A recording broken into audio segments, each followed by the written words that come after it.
Vice Chancellor Professor Ramon Bello, Deputy Vice Chancellor, Deputy Vice Chancellor Academic, Registrar of the University, representative of the Government of Lagos State Governor, Permanent Secretary of the Ministry of Education, faculty of the university, dear students, good morning and namaste. I am delighted to be in Lagos. It is a privilege to interact with the students of this prestigious university. I bring to you the greetings of the people of India.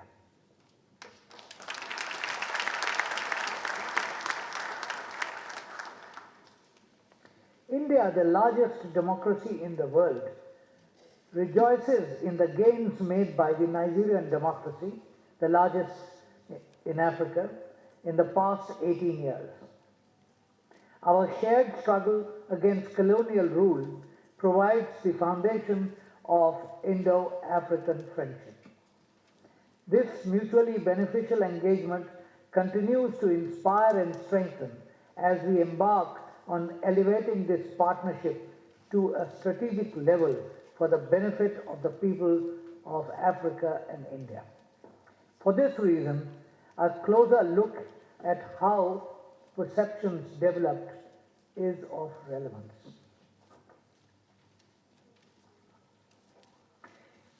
Each country, ladies and gentlemen, and each people shape their own destiny in their own unique way, informed by their own historical experience and their own genius. Independent India is a faithful reflection of the legacy of our national movement. The image of the modern Indian nation and the values that shape and continue to inform it today were cast in the crucible of our struggle for independence from colonial rule, or what we now call the Indian national movement. Much of the gains from the movement is enshrined in our constitution and continues to enlighten the political and judicial discourse in India. Our people have tended to use this legacy as the yardstick to judge the performance of our governments, political parties, and institutions. Thus, the national movement was more than a struggle for independence. It was an exercise in building a nation. It was not just a movement to replace a colonial regime and deliver political power to Indians, but was aimed at using that power to secure social and economic justice and dignity for every Indian. The Indian national movement provides one of the few instances of a colonial, exploitive, and tyrannical political system being successfully and peacefully replaced and transformed. It offers the only valid case where state power was not seized in a single historical moment of revolution, but through prolonged political popular struggle on a moral, political, and ideological level where reserves of counter-hegemony were built up over the years through progressive stages, where the phases of struggles alternated with passive phases. The Indian national movement is also an example of how the constitutional space offered by the existing structure could be used without getting co-opted by it. It did not completely reject this space, but entered it and used it effectively in combination with political mobilization to overthrow the existing structure.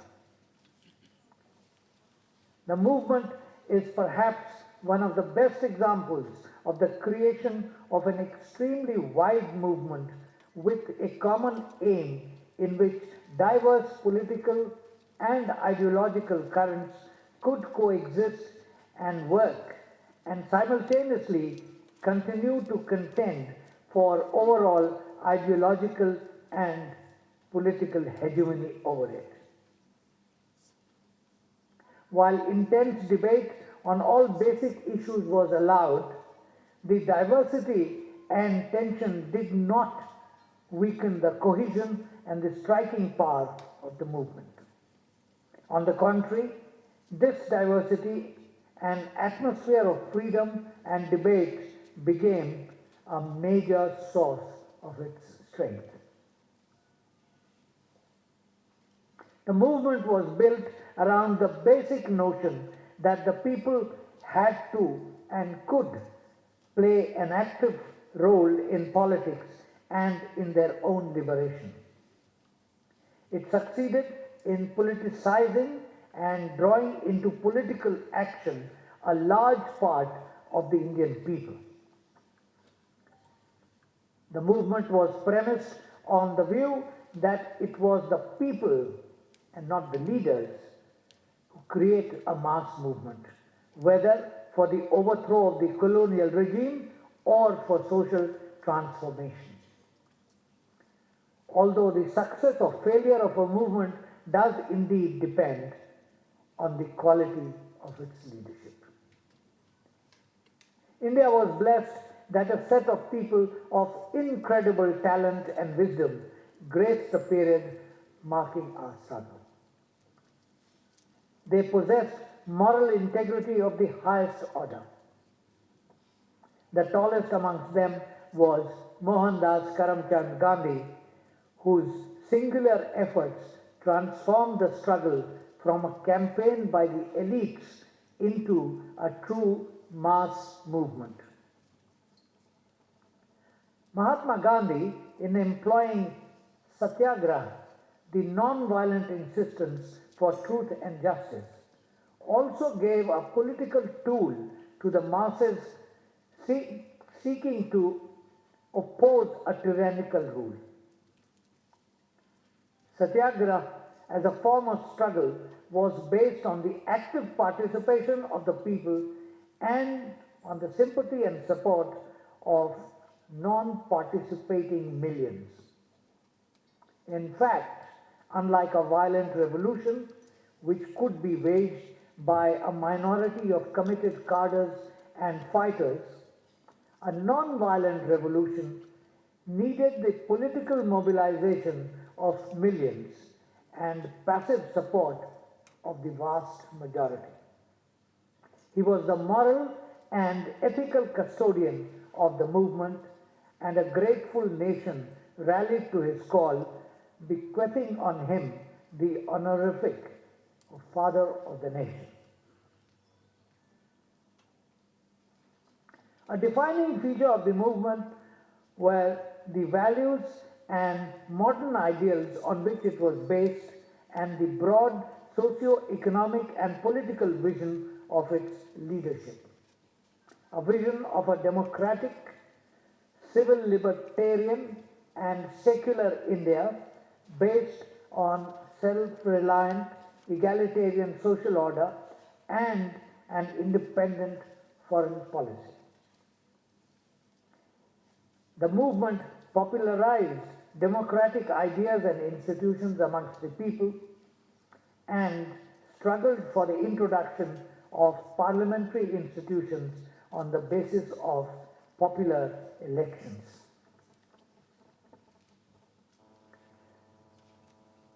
From the very beginning, ladies and gentlemen, our leaders fought against attacks by the state on the freedom of the press, expression and association, and made the struggle for these freedoms an integral part of the national movement.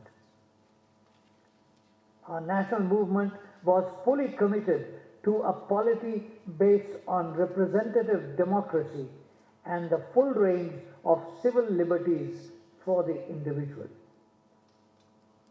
It provided the experience through which these two could be integrated, could become an integral part of the Indian political thinking. Gandhiji called civil liberty, and I quote him, the breadth of political and social life and the foundation of freedom, end of quote. In a similar vein, Nehru wrote in 1936 that if civil liberties are suppressed, a nation loses all vitality and becomes impotent for anything substantial. The consensus on the practice of non-violence during the national movement also contributed to the creation of a temper of democracy in the country. Discussion, debate, and persuasion backed by public opinion were emphasized for bringing about political and social change. The ideology of violence was eschewed. The national movement was also a struggle for economic development. In time, an economic ideology developed which was to dominate the views of independent India. The national movement accepted with near unanimity the need to develop India on the basis of industrialization, which in turn was to be independent of foreign capital and was to rely on the indigenous capital goods sector. From the initial stages, the movement adopted a pro-poor orientation which was strengthened with the advent of Gandhi and the rise of a socialist outlook. The movement was also increasingly moved towards a program of agrarian reforms. From its foundation in 1885, the Indian National Congress, the main political organ of the national movement, was organized on democratic lines. It relied upon discussion at all levels as the chief mode for the formation of its policies and arrived at political discussion. Its policies and resolutions were publicly discussed and debated and then voted upon.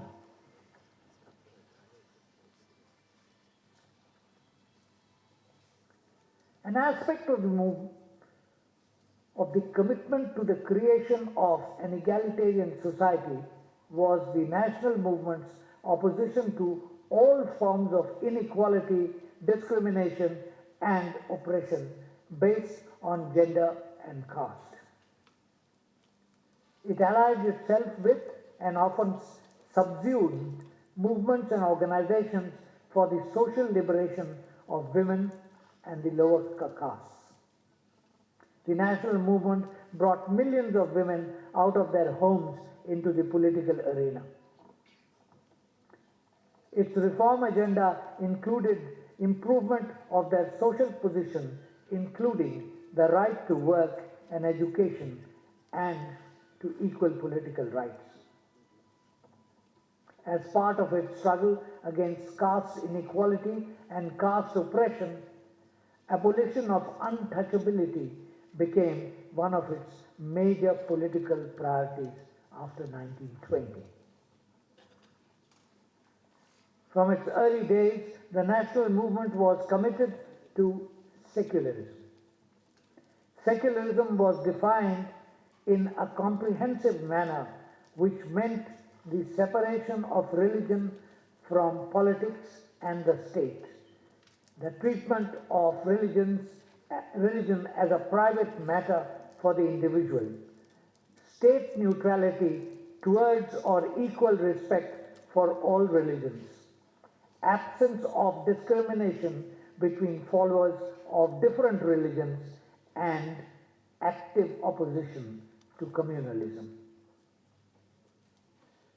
Gandhi expressed it succinctly in 1942, and I quote him, Religion is a personal matter which should have no place in politics. End of quote. Other prominent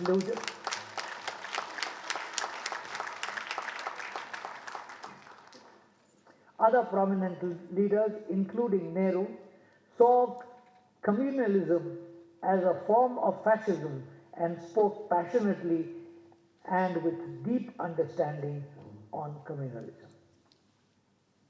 Yet, the dark forces of communalism were powerful and led to the partition of India in 1947. That traumatic event resulted in a wave of communal carnage. Despite it, the strong secular commitment of the national movement enabled independent India to make secularism a basic pillar of the constitution as also of its state and society.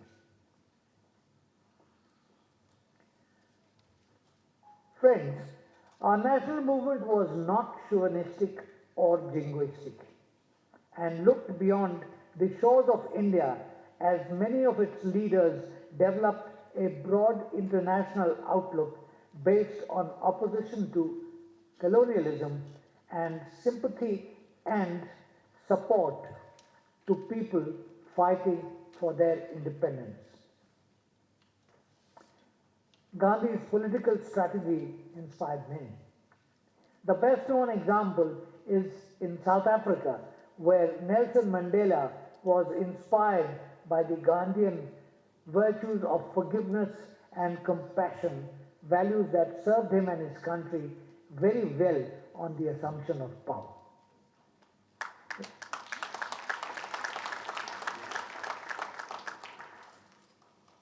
In West Africa, nationalist leaders such as Kwame Nkrumah in the British colony of the Gold Coast were inspired by Gandhi's success. Lech Walesa consciously tried to incorporate elements of Gandhian strategy in the solidarity movement. One of Nigeria's most celebrated novelists, Chinua Achebe, in a pamphlet comparing the Nigerian leader Kanu to Gandhi, said, and I quote him, "The importance of society of people like Aminu Kanu or Mahatma Gandhi is not that every politician can become like them, for that would be an impossible and totally unrealistic expectation. But the monumental facts which they underscore and which no one can ignore again after they have walked amongst us is this: Gandhi was real, Aminu Kano was real, they were not angels in heaven.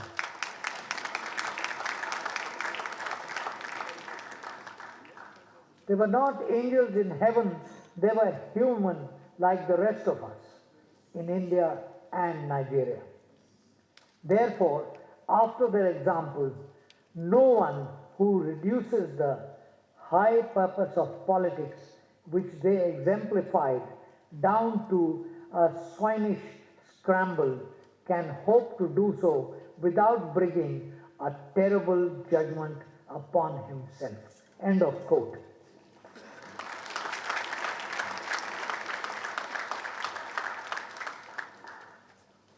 One of the last legacies of the national movement was the rise of Indian nationalism and the creation of an Indian identity.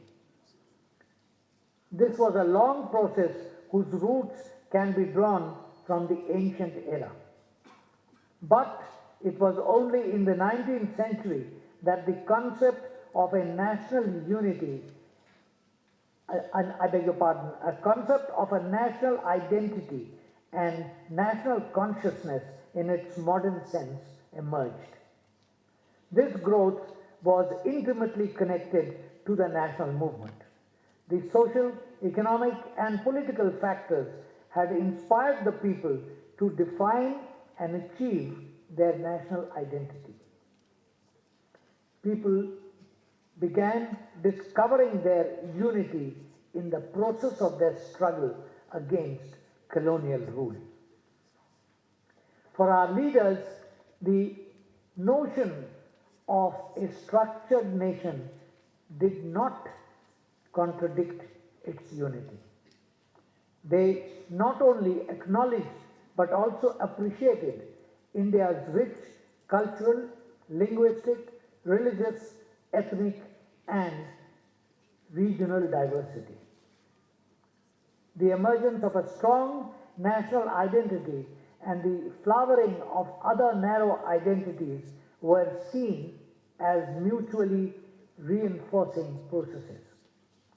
The diversity and multiple identities were not seen as obstacles to be overcome, but as positive features that were sources of strength to Indian culture, civilization, and the nation, and were integral to the emerging nationhood. If free India could start and persist with a democratic polity, it was because the national movement had already firmly established the civil, libertarian, and democratic tradition amongst the Indian people. It was this tradition which is reflected in the Indian Constitution. It belied the views that democracy and civil liberties would not survive in a society so divided by language, religion, caste, and culture, and in the absence of a minimum of prosperity, economic development, and literacy of the developed world. An eminent British political scientist, Ernest Barker, put the preamble of the Constitution of India on the first page of his last book because, as he put it, it states in a brief and pithy form the argument of much of the book and serves as a keynote.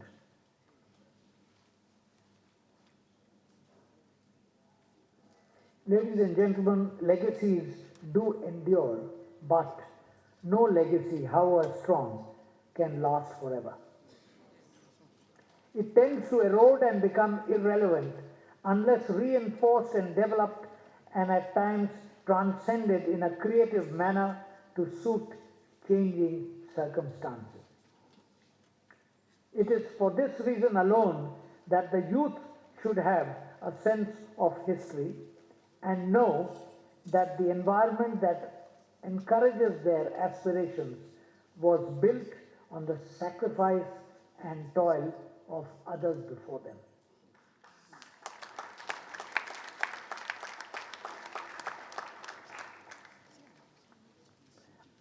Our youth, with 60% Nigerians under the age of 25 years and more than two-thirds of India's 1.2 billion people under the age of 35, are our strength.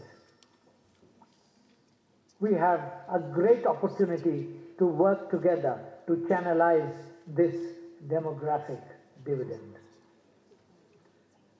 Nigeria and India, as large developing countries with multi-religious, multi-ethnic, and multilingual societies, have enormous responsibilities within their countries and in shaping the future of their region and beyond. National experiences can have relevance beyond borders in a fast shrinking world. I wish you a bright future and success in your chosen calling in life. I thank you once again for giving me this opportunity to share some thoughts with you.